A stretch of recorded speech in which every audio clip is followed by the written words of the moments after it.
turn it over to you, Chair. Thank you, Ms. Fowle. And I probably should have said this first. I'd like to call to order the regular meeting of the Community Advisory Council of the Monterey Bay Community Power Authority. It's Wednesday, May 27th, and it's about 4:04 p.m. We are live streaming of this meeting on the Monterey Bay Community Power website. I hope that's working properly. Could I get an indication from the conference room? Yes, we are streaming live. Great. And a number of staff are at the Monterey Bay Community Power offices on Garden Court in Monterey. And I believe the rest of us are all on the Zoom conference call. I have something I'd like to read just quickly. And that is, this meeting is being conducted by teleconference pursuant to the Brown Act waivers provided for under the governor's executive order in response to the COVID-19 state of emergency. The agenda states the public may listen and provide written comments on the agenda, as Ms. Fowle indicated. And as far as our process goes, following the presentation of an agenda topic item, I will then turn for council comments and questions. And in order to provide the council members plenty of opportunity, we'll name off each member for he or she for the opportunity to make a comment or ask a question. I will then ask for a motion unless someone wishes to make a motion at an earlier time. Once a motion is made, I should say in making a motion, if you'd please identify yourself for the benefit of the clerk for both the motion and the second. And then of course we'll make sure that each member has an opportunity to comment further. I think it works pretty well in that I'm using the gallery view. So if you raise your finger or give me an indication that you'd like to speak or ask a question, I can usually see you and we'll pick that up. But we will certainly make sure that everyone has the opportunity through the roll call. Let's see, the plan would be to take a bio break at 6 p.m. unless we're completed by then. And we won't be taking a dinner break. And I would like to indicate that it goes without saying, but I think I always kind of state the obvious. This is a very difficult time for everybody. I see the staff is in the offices with their masks, and I can imagine that there's many members of the public that are listening to this online that are frustrated with this format. But I know we all appreciate that the staff has figured out a way for us to continue to meet. And I thank all of you for being willing to do this and continue to meet this way. I know we have some folks that must be on without cameras and are on iPhones. Some of the names show up. I see one that does not. So we'll try and make sure we can keep track of who's speaking. It's always helpful if you identify yourself, but if your picture's up, then that makes it easier. And my background, just for those that can see it, is where I'd rather be right now than being confined to my home. So that's Point Lobos on the Monterey Peninsula. Moving to the agenda items, I believe, unless Ms. Fowle corrects me, that we are at public comment on matters not listed on the agenda. The public may provide comments on any item within the CAC's jurisdiction, but not on the agenda. The CAC may not take action at this meeting on any item not listed on the agenda, other than to refer the matter to staff or set it for a future meeting. We ask that speakers, of course, be limited to 3 minutes. And so I think we'll begin with that. Ms. Fowle, do we have any public comments that you'll be reading us? Yeah, Mr. Chair, just very quickly, do we know who's attended the meeting? Did we do a roll call? I am so sorry. We have not done a roll call, of course. No worries. Thank you, Tom. Okay. I show Al Mosqueda present. Bezira Wist. Yes. Dr. Bueno. Present. I have Capron present. Groot. Yes. Kimball is present. Present. O'Rourke. Here. Osmer is present. Stedman is present. Wolfram is absent. Vice Chair Levan is absent, and Chair Byron is present. And we have Thank a you, Mr. quorum. Thank you. I'm so sorry I forgot that. I took my quorum markings based upon the who I could see on the screen. So I got most everybody already. Thank you.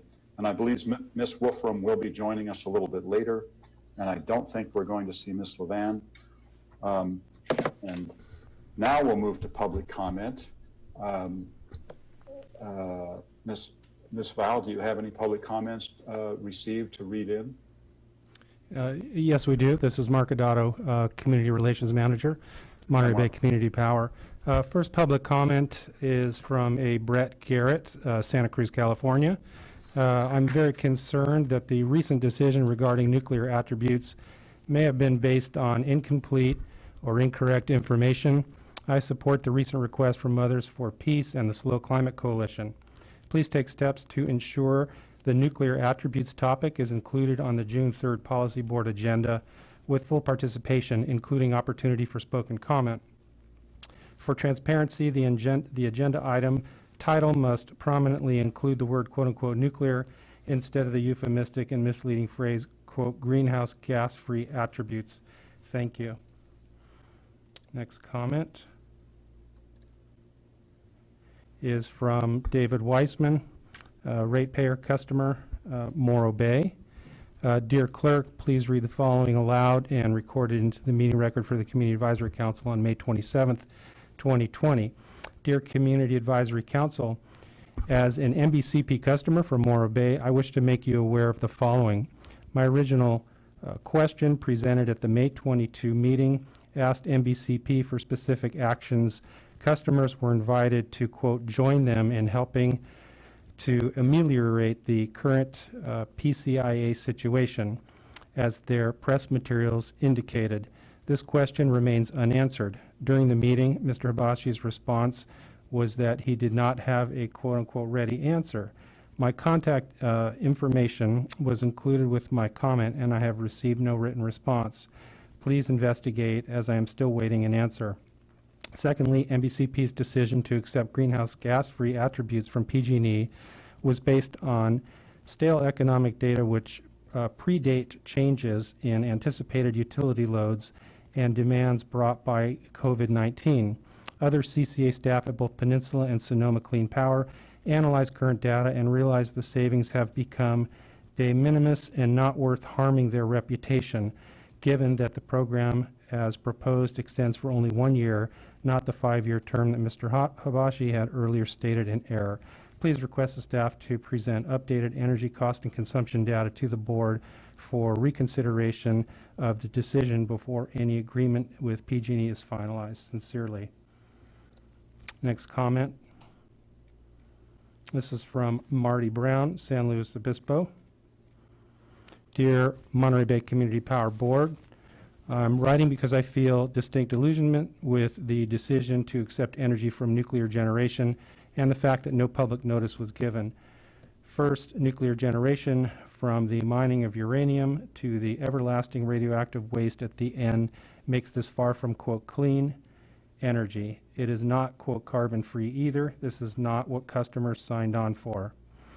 The 5.5 to 6 million bait PG&E dangled before you has now diminished to less than 1/5 of that amount, with energy demands lessening. The reputation of Monterey Bay Community Power should be considered. The loss of customers will be felt. The green energy suppliers have turned down this quote-unquote gift from PG&E. It is not too late to say no to nukes. Your customers will be very satisfied when they get their bills with the power content label showing only renewable sources for energy that their dollars are paying for. Please advise your policy board to rescind this decision and reject the nuclear power purchase respectfully. Next comment. Let me make this a little bit larger. This is from Jill Zamek.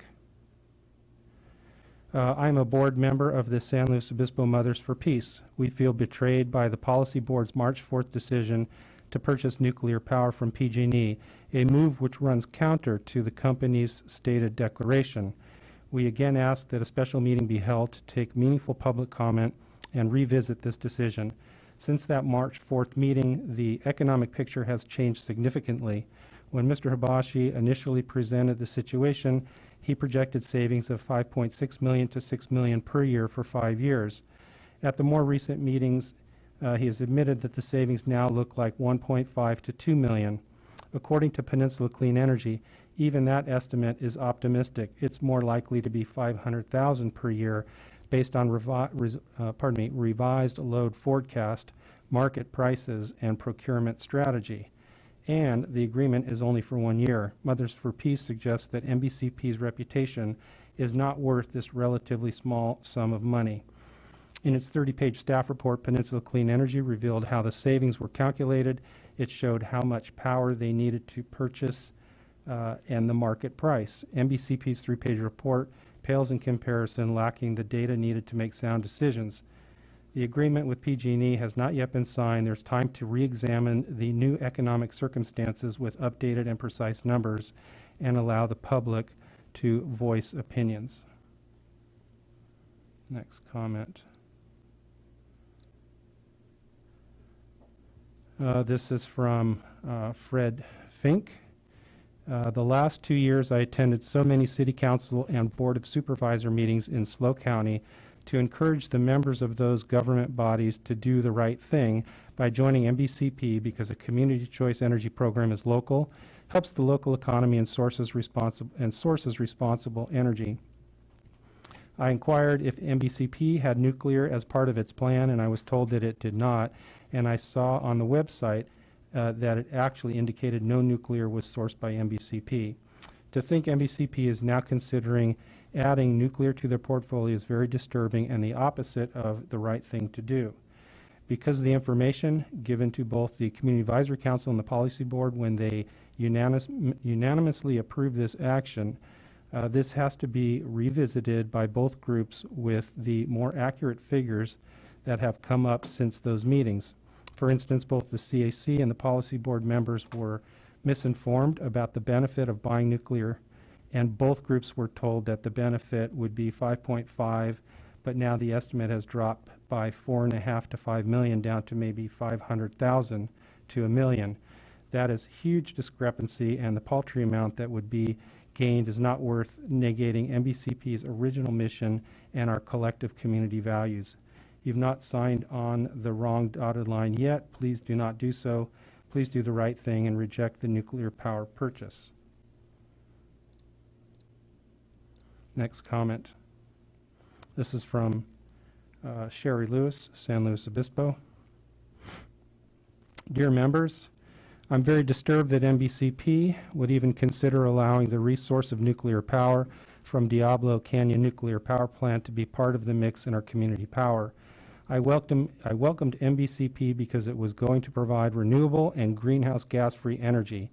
But even though nuclear fission itself is carbon-free, maintaining and building a nuclear power plant is not, and nuclear generation not being flexible, PG&E must resort to abandoning some renewable energy sources and now has an oversupply of nuclear-sourced energy. To access the departing CCAs, a fee to help maintain Diablo Canyon is not providing them with energy. It's a fee which Diablo Canyon needs to continue for its operations. I believe the public has been left out of the decision process. It matters a great deal that part of our energy might be from a nuclear resource. If the nuclear power plant cannot subsist on its own, then it needs to be closed down. The sooner the better. Please return to your original vision of supplying the public with renewable greenhouse gas-free energy. It is the reality and the requirement of the future. Thank you, Sherry Lewis. Next comment. This is from a Daniel Hirsch from Ben Lomond.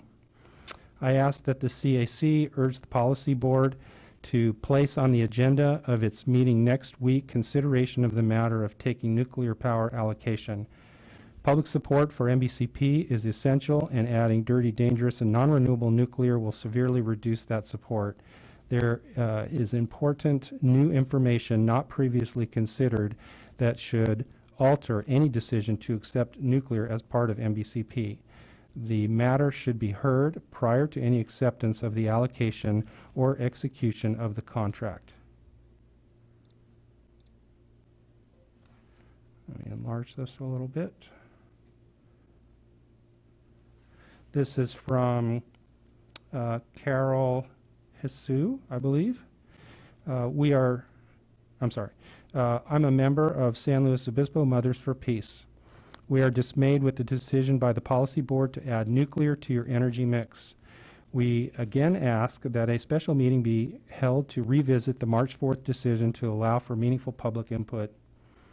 We are disheartened, too, by MBCP's public comment process. We understand that virtual meetings are new, but there must be greater clarity of instructions and better virtual access. The directions from the Peninsula Clean Energy are several pages long and provide a variety of options for tuning in and participating. They allow oral comments. MBCP's instructions are scant and confusing. No oral comments are accepted. We are to email our comments limited to 250 words by 5 p.m. Tuesday to be put into the record. These will not be read aloud at the meeting. We can also send email comments during the meeting, but they may or may not be read aloud depending on time available. If we are able to meet in person, speakers typically receive 2 to 3 minutes to speak.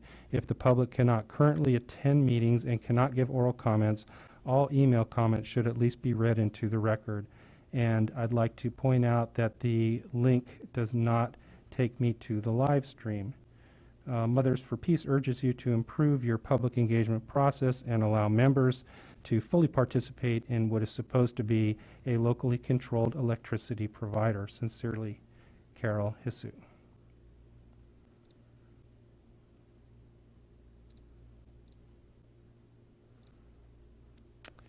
Let's see, another comment from Cynthia Hawley, attorney. Dear Council and Board, I'm very disappointed to learn that MBCP has made the decision to accept nuclear power into its energy mix. That decision runs counter to the organization's original stated commitment not to include nuclear in its portfolio. Furthermore, there was a minimal public notice that this was an issue being discussed. I didn't have an opportunity to provide input at the time of the vote, only after the fact. I understand that there is monetary pressure from ever-increasing PCIA fees, but the money saved is not worth the damage done to MBCP's reputation. To be exact, the estimate of savings stated in March 4th was $5.5 to $6 million per year. That has now decreased to $0.5 to $1 million. This is likely to average less than $1 per customer. Certainly not worth a tarnished reputation. There's time to rectify this decision. No agreement has been signed. Use your influence and power to rescind the decision and reject the nuclear power purchase. Sincerely. Next comment. This is from Molly Johnson. I'm a board member of the San Luis Obispo Mothers for Peace. We are displeased with the decision by the policy board to add nuclear to your energy mix, despite the company's original commitment not to use it in your portfolio. We are disheartened, too, by MBCP's process. There was minimal public notice that this controversial issue was being considered. This is a particularly contentious topic in the communities surrounding Diablo Canyon Nuclear Power Plant, so there should have been extensive public outreach. Your customers were not given adequate opportunity to provide input. I hope you had the opportunity to read the materials prepared by Peninsula Clean Energy. Mothers for Peace was impressed with the company's sensitivity to the opinions of its members. They had the foresight to survey their members on their attitudes about adding nuclear power to their power content label prior to the meeting, and their decision to reject the nuclear allocation reflected their voices. Slide 30 of their presentation states, quote, Monterey Bay Community Power, MBCP, disappointed residents in SLO asking them to reconsider the decision, quote unquote. This is an embarrassment for MBCP. Mothers for Peace and others have requested that a special meeting be held to allow for public input and reconsideration of this decision. There's still time before the agreement with PG&E is to be signed, time to allow for legitimate public comment. We continue to await a direct response to our request. Next comment. This is Elaine Holder. I'm a board member of the San Luis Obispo Mothers for Peace. Not only are we distraught by MBCP's decision to accept nuclear power into its energy mix, we are frustrated and despondent by the roadblocks to access the board, council, and committee members. The MBC website provides minimal contact information. There's an info email, which in my experience doesn't result in a response, and 2 phone numbers. The people who answer the phone are not vested in policy and were unable to answer questions. The names and contact information for the various boards, council, and committee members are not listed. When I looked at the minutes to get the names of those in attendance, I found only the last names, making it difficult to research their contact information.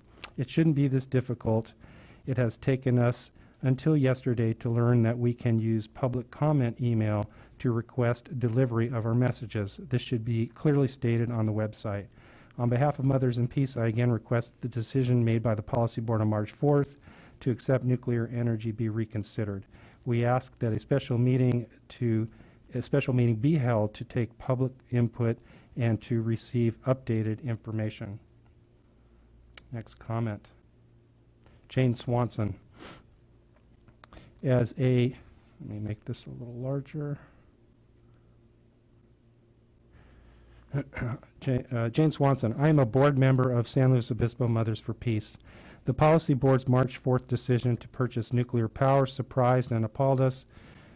We again ask that a special meeting be held to take meaningful public comment and revisit this decision. We were also surprised by the brief and its insubstantial 3-page staff report provided to the CAC and the Policy Board. It was light on data and short on options. In contrast, the 30-page staff report prepared by Peninsula Clean Energy meets our expectations.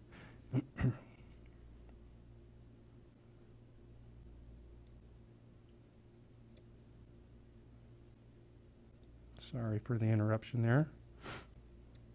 Preempted by other emails coming in.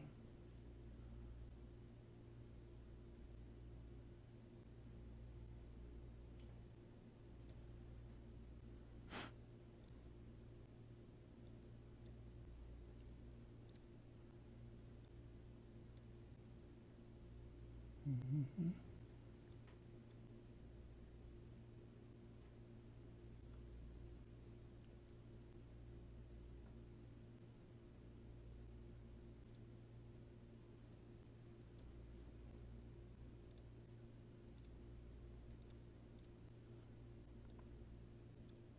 I'm not finding my public comment folder.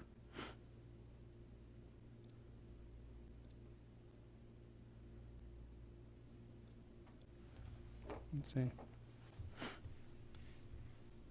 Should be under groups.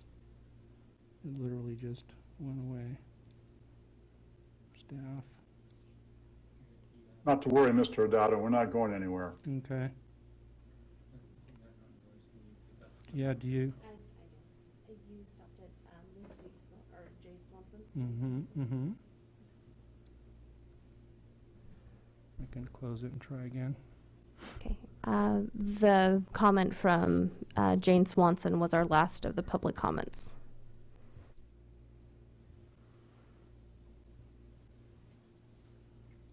Okay, do we have any other public comments on any other topics or just this one? It was just this one, Chair. Okay. Well, thank you everyone for your patience in listening to those. I'd like to acknowledge we all received those. Members of the CAC received them ahead of time, and I read all of them as well. Mr. O'Donnell, thank you for reading them to us, as we state that we will do in our process here. And of course, thank you to those who submitted those comments. Chair, I'd like to Chair turn to Byron? Mr. Habashi with just a question or two, if I may. Mr. Habashi, just want to test your microphone, see if you're with me. Chair Byron, if I may. Mr. Shaw? Yes, thank you. I just wanted to correct. I think you you had said that all of the emails Mark had read were distributed. Some of them were repeated, but I think the emails that were distributed were the ones that were received and distributed to the board. The ones Mark read are in addition to the ones that were distributed to the board, although some are repetitive. Okay, so there is some overlap Yeah. then. Okay, because I'm pretty sure there were more than this. So yes, we've gotten many comments on this topic. I guess I would turn to Mr. Habashi and just make a suggestion, and that is that any of the comments that express concern about technical difficulties or access, that you may want to try and get back to those individuals, because I can appreciate the frustration that they must feel. But of course, I'd also like to ask if you wouldn't mind going through just briefly the chronology of this particular topic. I believe we took it up on the CAC back in February. I was not in attendance to that meeting. However, I did watch it afterwards. And I think it'd be really helpful if you could just recap the schedule of that for the benefit of the members. And so we could understand how this was handled and dealt with through the policy board. Sure. First, we approached the CAC in February, close to the end of February, then engaged. Yes.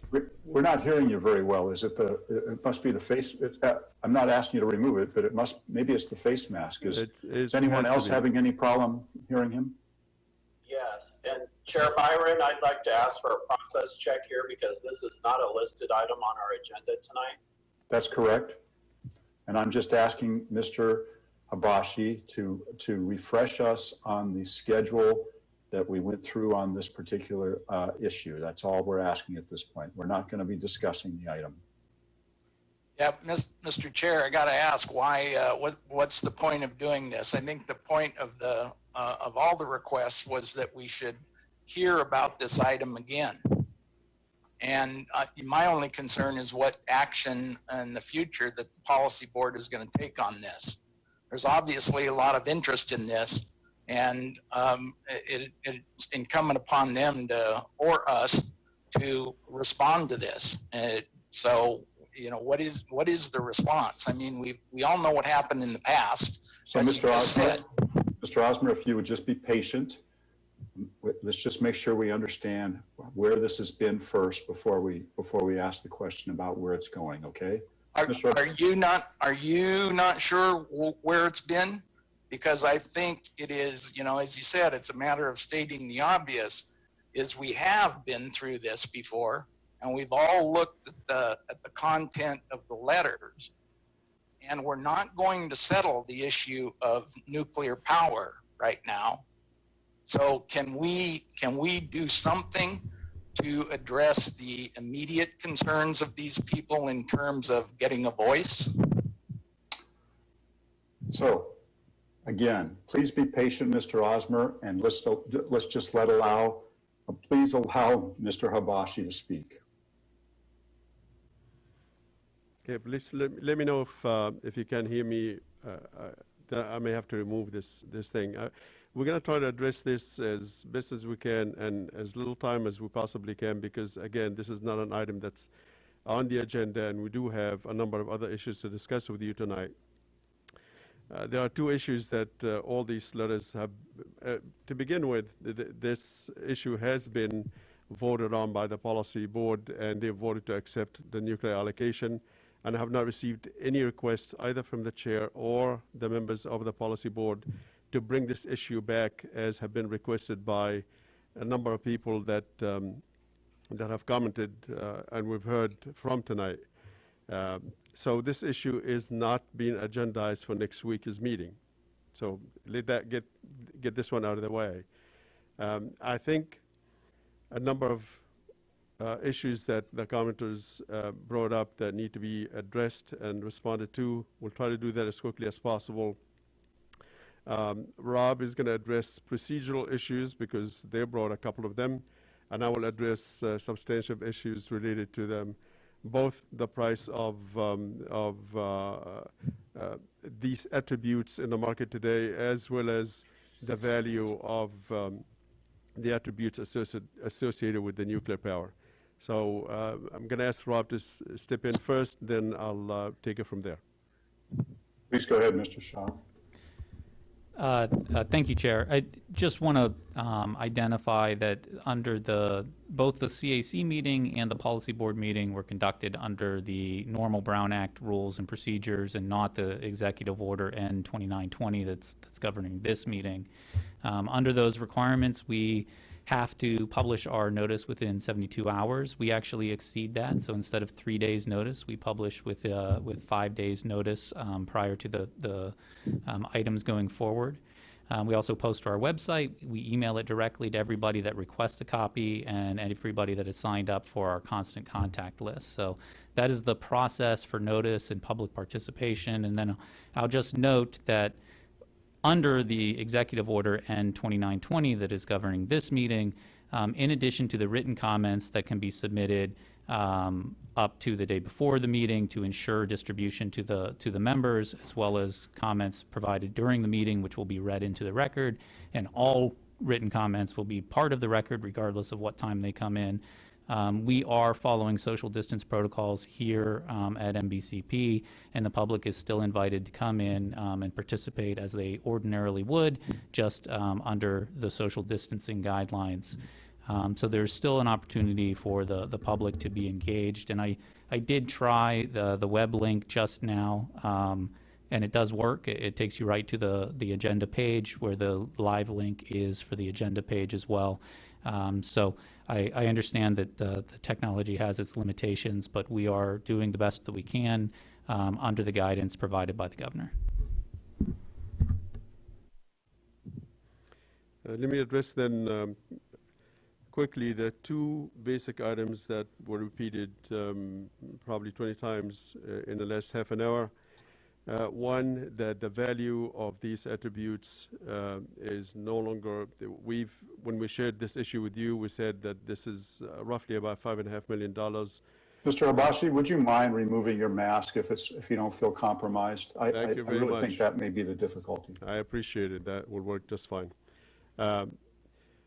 When we shared this issue with you, we basically said that the value of these attributes will be somewhere around $5.5 million based on the information that we had back then, which was that the value of each one of those megawatt hours that we would have to buy from the market was roughly about $6 a megawatt hour. And there's a question as to the value, whether the value is $5.5 million or something less. The other issue that is apparent in each one of those comments is that we are buying nuclear power, or we add in nuclear power to our power supply mix. Both of them are incorrect, and I'm going to take them one at a time. Let me just start with the value of the attributes. When we said that this is going to be about $5.5 million per year, we basically took the total amount of energy that we estimated that we get, not energy, but total amount of attributes in megawatt hour that we expected to get from the nuclear output, multiply that by what the value of the market for those attributes are, and that's how we came up with the $5.5 million. The $500,000 that the folks that made the comments are alluding to came from the PCE's study. Now, it is true that the value have gone down from somewhere around $6 a megawatt hour to something closer to $3.5, maybe $4 a megawatt hour, but that's not 1/10 of, that's actually 2/3 of what the value used to be. And it happened because a lot of us accepted those attributes, and therefore the demand has dropped and the supply now increased, and that's what caused the price to drop. So how did that $500,000 came about is really the calculation that PCE made had nothing to do with the total megawatt hours that they would have become, that they would have gotten out of this deal. It had a lot more to do with the short position that they had for 2020, not for any year beyond that. They looked only at 2020 and said, remember, we're not going to get for 2020 more than 6 months worth of attributes. What PCE said is, I've got all the attributes that I needed. I've bought them all already ahead of time. The only short position that I have is 500, I don't know how many megawatt hours. Bottom line, when they took that number, multiplied it by $3.5, they came up with a $500,000. That does not reflect the value of the attributes that have been offered to them. That basically takes a portion of those attributes, say that has value, and the rest of it has zero value because I don't need it. I don't need it in my resource portfolio. That's not the way to do the calculation. That's certainly, at least from my view, is misleading, because you and we did looked at the surplus that we had that came in, one, because our load is a little lower than what we expected. COVID-19 made it even lower. And now that we're getting these attributes from both the large hydro and the nuclear power of PG&E, we ended up for 2020 with sizable surplus.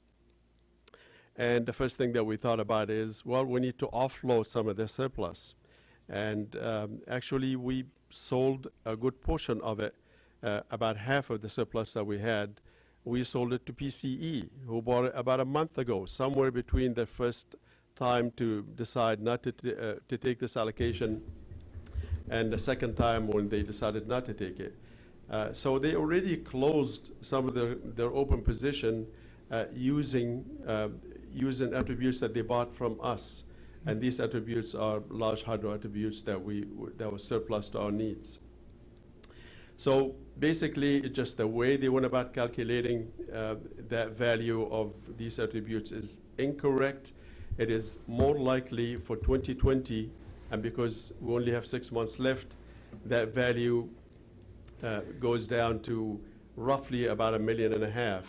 But if you take that value for the entire year, given the new numbers that we are seeing, the market reduced price, now we enter about $3 to $3.5 million worth of value.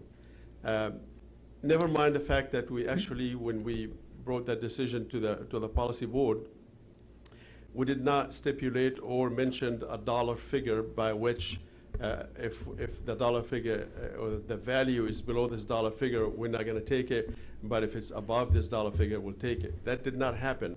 Basically, we found the principle of spending money to buy these attributes again after our customers paid for it through the PCIA to be absurd, and we didn't want to do it. And that's what we told you folks and told the policy board. And I believe that's why they based the decision to accept it on that fact that we already got, our customers already bought these attributes through the PCIA. I want to mention the second thing, which is kept repeating over and over in these comments, which is we now are buying nuclear power from the market or from PG&E, and that's against everything that we stood for. Now, I've signed so far since I've started just in this position over 200 confirmations to buy energy attributes, credits, resource adequacy, bit over 200, and this is just in this job, probably over 1,000 in my entire career. There's a number of common things that you're going to find in each and every one of those confirmations that I've signed. One, you have a term, basically something that says you are buying this power for this duration, for 1 year, 2 years, 3 years, for 1 month. You would have a quantity specific that says this is the quantity that you're buying, either monthly or hourly or annually. You will have a price that states exactly how much you're paying for that power that you are buying. And finally, you will have a very important thing, which is you will have title to the energy that you're buying.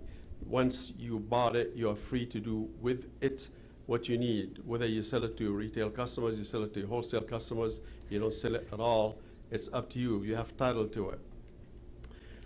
You will see from the confirmation that eventually will come up and will be signed with Pacific Gas and Electric that only one of those four things exist, because we are not buying the power from PG&E, as all these comments have keep mentioning it.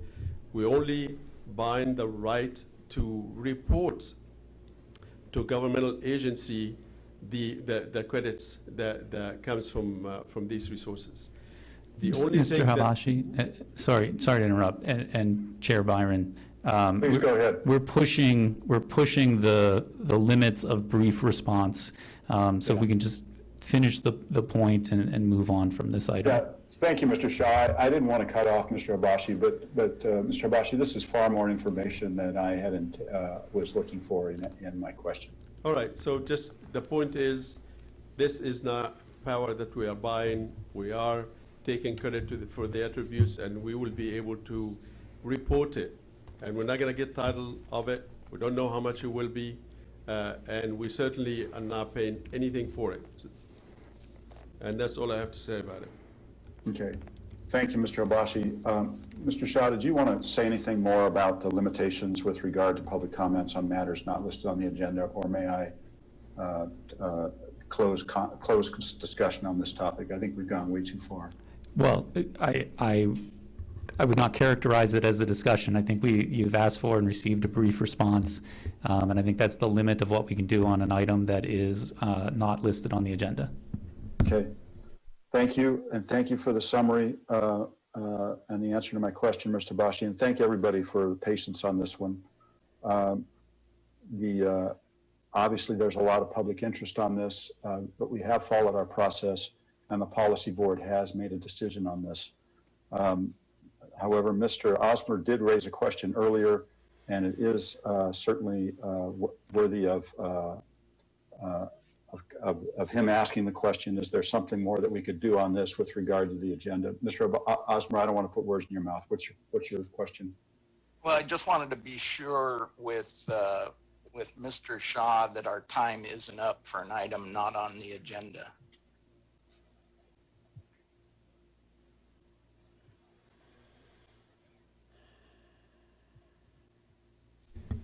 I apologize, Councilmember Osmer. I was verifying something else. Can you ask your question again?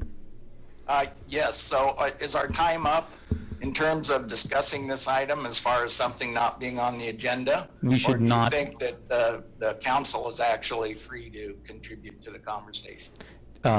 We cannot, under the Brown Act, have a discussion or contribute to a discussion of an item not on the agenda. Well done, Mr. Chair.